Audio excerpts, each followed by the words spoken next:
সারদা মার সাথে নিবেদিতার যখন প্রথম পরিচয় হবে তখন মিস ম্যাকলাউড বলল যে শোনো, তুমি কিন্তু তাকে মা বলে ডাকবে। তখন নিবেদিতার বুকটা খুব মোচড় দিয়ে উঠেছিল। বলছে, আমার আরাধ্যা জননী মাতা মেরি, তার আসনে আমি সারদা মাকে কি করে বসাই?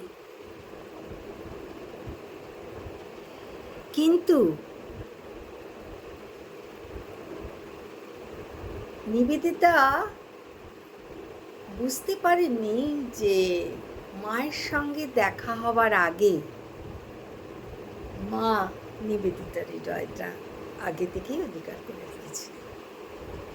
তো এবার নিবেদিতা বলছেন যে মায়ের সঙ্গে তার প্রথম পরিচয় দিনটাকে তিনি জীবনের মহালগ্ন বলে মনে করেছেন। আর বলেছেন যে মাই তাকে এই পরিবারে, রামকৃষ্ণ পরিবারের অন্তর্ভুক্ত করে নিয়েছিলেন। মায়ের কাছে আশ্রয় পাওয়ার পরে নিবেদিতা এই মায়ের ছোট্ট খুকিটি হয়ে সবসময় মায়ের কাছে ঘুরঘুর করত।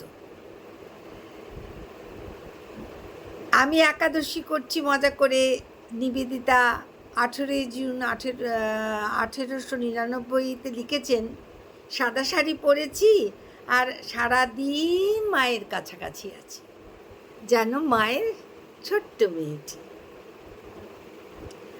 আর 1899 সালের মাঝামাঝি পাশ্চাত্যে গিয়ে নিবেদিতা ছিলেন 1902 পর্যন্ত শুরু, কিন্তু সবসময় মায়ের জন্য তার প্রাণ কাঁদত।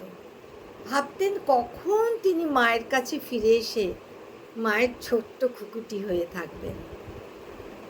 তাহলে এই যে মায়ের সঙ্গে নিবেদিতার সম্পর্ক তো হচ্ছে মা আর ছোট্ট খুকির সম্পর্ক, বড়ই মিষ্টি আর মধুর সম্পর্ক।